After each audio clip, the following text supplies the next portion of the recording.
Pak? Betul tuh. Tarik ini. Ini burung, Pak. Iya, burung udah payah dicari. Aku cari burung dari pagi nih. Apa tuh, Pak?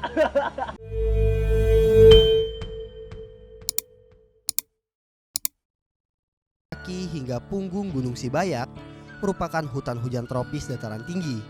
Hampir sama dengan jenis-jenis hutan yang ada di Indonesia, vegetasi dan satwa penghuninya pun cukup beragam dan memiliki kekhasannya masing-masing.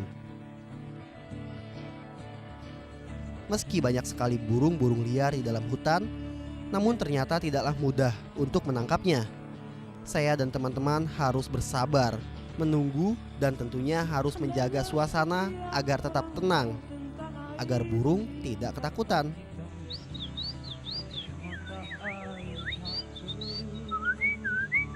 Kita harus terus mancing-mancing kayak gitu supaya burungnya ada di atas hutan sana itu turun ke bawah sini dan masuk ke dalam kandang itu. Berbagai upaya telah dilakukan oleh para pemburu, namun tak satu pun burung yang mau mendekat ke kandang jebakan. Sangat sulit memang berburu burung tanpa menyakitinya, sehingga para pemburu ini biasanya bisa berada dalam hutan hingga berhari-hari. Wah, tunggu aja sini ya Pak ya kalau gitu. Pak, ya, saya tuh dari tadi penasaran nih pengen lihat ini daerah sini nih Pak. Boleh nggak Pak saya coba untuk jalan-jalan dulu Pak?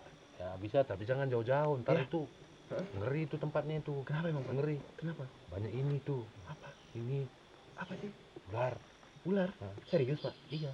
Tapi Iya. Apa, Pak? Ini kan karena kondisinya lembab. Nah, kita takut lah banyak. Oh ya udah nggak apa-apa deh. Saya malas Hati-hati nggak ya, apa-apa. Mas. Ya mau lihat-lihat dulu nih. Oke, oke, Mas. Ntar kalau misalkan udah dapat ya. Antar dipanggilin. Meski menurut para pemburu kawasan hutan ini cukup berbahaya, namun saya tetap ingin berjalan sambil menikmati suasana hutan. Karena jenuh rasanya jika saya harus ikut menunggu para pemburu yang sedang berharap pada kedatangan burung liar ke kandang jebakan mereka. Ternyata ini adalah daerah di mana merupakan aliran air dan ini merupakan sungai. Nah lihat, kalau misalkan Anda bisa lihat di sekitar saya ini adalah batu-batuan yang menumpuk ya, dan batuan ini berasal dari atas gunung sana. Nah, gunung berapi itu bila meletus mengeluarkan material-material seperti pasir, batu, hingga abu. Lihat ini, batuan ini juga banyak ditempeli oleh lumut hijau ya. Dan ini menandakan bahwa daerah ini sangat lembab, sehingga tumbuh-tumbuh ini tumbuh subur di sini. Saya harus hati-hati karena menurut informasi dari rekan saya bahwa daerah ini merupakan daerah habitat bagi ular dan juga mamalia besar seperti harimau Sumatera. Jadi saya harus benar-benar hati-hati untuk menjauhi daerah sekitar sini. Saya agak-agak grogi juga ini. Masalahnya daerahnya ini benar-benar suasana daerah ini lain gitu loh dari tempat-tempat lainnya yang pernah saya kunjungi. Menyusuri sepanjang sungai kering dalam hutan, ternyata ada juga genangan air bersih yang tak sengaja saya temukan. Di musim kemarau seperti ini sangatlah susah mencari sumber air, terlebih di hutan dataran tinggi seperti hutan Sibayak ini. Wah, waduh, waduh, kebetulan banget nih, lagi haus, ketemu sumber mata air yang sangat jernih banget. Dan ini merupakan sumber mata air yang memang ada di sekitar sini.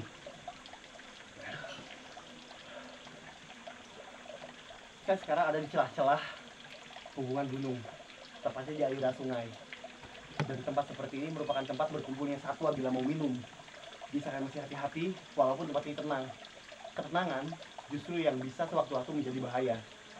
Dan itu harus selalu saya perhatikan. Saya yakin daerah ini merupakan daerah perlintasan satwa. Dan mungkin kalau saya berjalan lebih ke atas lagi, saya bisa dengan cepat menemukan beberapa jenis satwa yang mungkin hidup di daerah sekitar sini. Ikut terus Panja.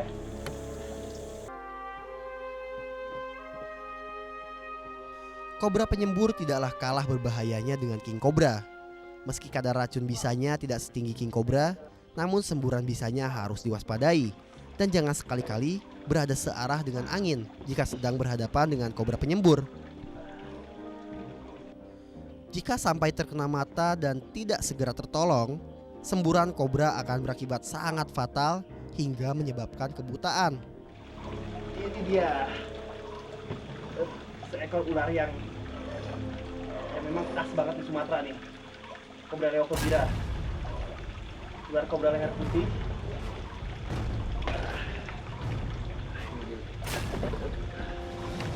Gak nyangka nih saya bisa nemuin ular ini di sini. Satu hal yang harus dijaga jika berhadapan dengan Naias putatrik alias ular kobra, yaitu jarak serang dan jarak sembur. Selain bisa menyerang dengan menggunakan kelenturan tubuhnya, kobra bisa juga menyemburkan bisa ke arah mata lawan. Hal ini bisa berakibat fatal jika tak dihindari. Namun sebenarnya ular kobra hanya menyerang manusia bila diserang terlebih dahulu atau merasa terancam. Oke, ini dia. Di Medan, warna kobra Leucoptira lebih kecoklatan. Ular ini tersebar mulai dari Provinsi Lampung sampai ke Sumatera Utara dan keseluruhan di daerah wilayah-wilayah yang ada di sekitar Sumatera.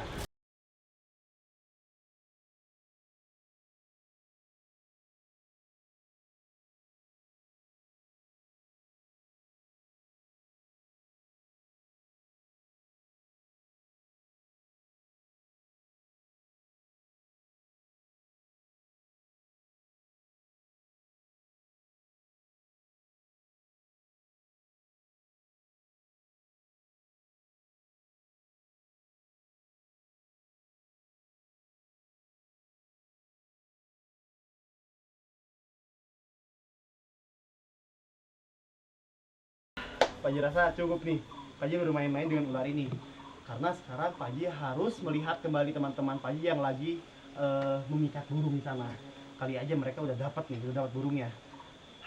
Oke kawan, makasih ya udah mau berinteraksi dengan Paji nih. Galak banget ular ini.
Di jalanan hutan menggunakan mobil, saya dan teman-teman pemburu melanjutkan perjalanan menuju hutan yang lebih dalam lagi, yaitu di kawasan Punggungan Gunung Sibayak.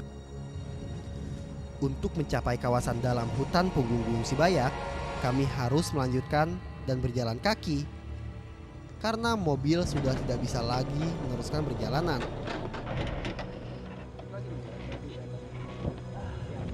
Jadi itu tuh yang ada di ujung itu adalah ujung atau puncak dari Gunung Sibayak.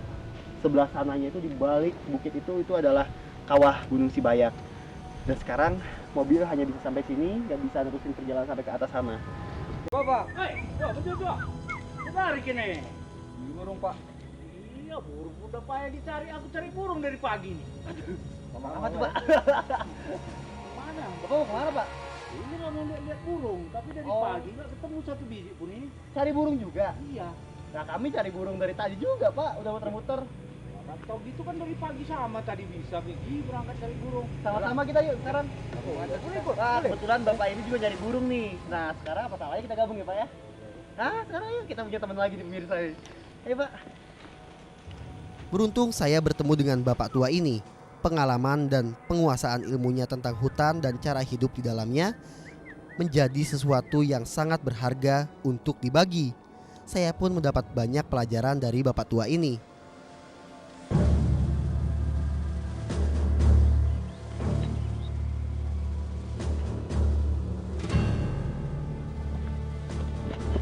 Berjalan semakin jauh ke bagian dalam hutan, pepohonan dan tumbuhannya pun semakin rapat, sehingga kondisi di sini semakin gelap. Apalagi sinar matahari tertahan oleh kanopi hutan yang terbentuk dari daunan saling berhubungan dan menyatu dari satu pohon ke pohon lainnya. Aduh, udah lapar ini Betian. Iya. Iya. Bawa nasi nggak kalian? Enggak, Pak. Iya, kalau aku biasa tak bawa nasi pun makan. Aku kadang-kadang. Hah, makan apa? Ini bisa dimakan ini. Nah, ini bisa dimakan. Apa ini namanya ober. Ober. Ober apa ya? Ober ini bisa dimakan ini. Nah, ini aku makan. Nah, ini. Bikin kenyang Pak ya. Ini kalau mau dibawa pulang, Coba, Pak, saya cobain, Pak. boleh. Bener bisa, Pak. Oh, bener bisa. Ini kan Ya. nama daunnya apa? Ober. Ober. Ini namanya daun ober nih. Daun Pucuknya itu merah dan bisa dimakan. Nah, daun ini bisa ganjal perut kalau di hutan. Sekarang saya mau nyobain.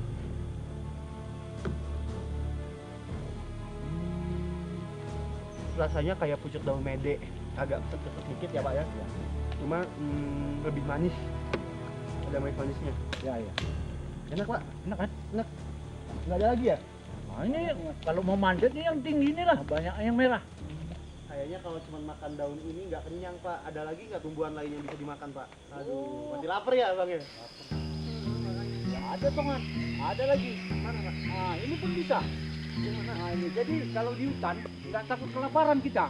Wah, ada semua ya. Banci makan, banci bisa dimakan. Nah ini, Oh ini. nah Apa ini. itu namanya? Nah, kita belah ini kita ambil Apanya? ini tengahnya ini. Oh tengahnya diambil. Nah, tengahnya dimakan. diambil. Nah, inilah kita makan. Nah, ini bisa dimakan. Apa ini Pak yang mana? Ini di dalamnya. Nah, Ini Pak. nah inilah. Nah, ini namanya cikala. Nah, ini juga buat sayur orang sini. Buahnya ya Pak. Nah, buahnya buat sayur. Pak yang nyari burung lagi Pak. Ayo. Tidak mudah menemukan atau melihat langsung satwa-satwa liar di dalam hutan lebat seperti ini, karena mereka sangat pandai berkamuflase dengan memanfaatkan semua objek yang ada di dalam hutan.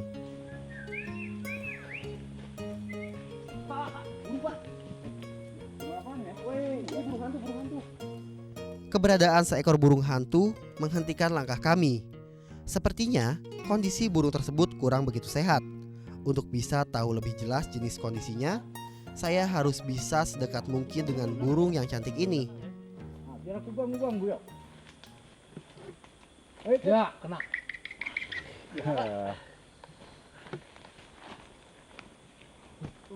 Besar banget. Besar nih.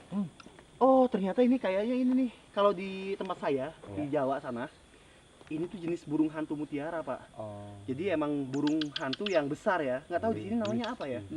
Kalingkupa. Oh jadi kalingkupa namanya. Kalingkupa. Kalingkupa. Itu namanya sini nih. Oh. Nah, tapi jarang ini ketemu ini. Oh gitu. Udah mulai langka ya Pak ya. Iya. Ini adalah burung hantu mutiara. Kalau di sini sebutnya kalingkupa. Nah, burung ini sama seperti burung elang, ia memiliki cakar yang sangat tajam. Dan burung ini bedanya sama elang, yaitu cara berburunya.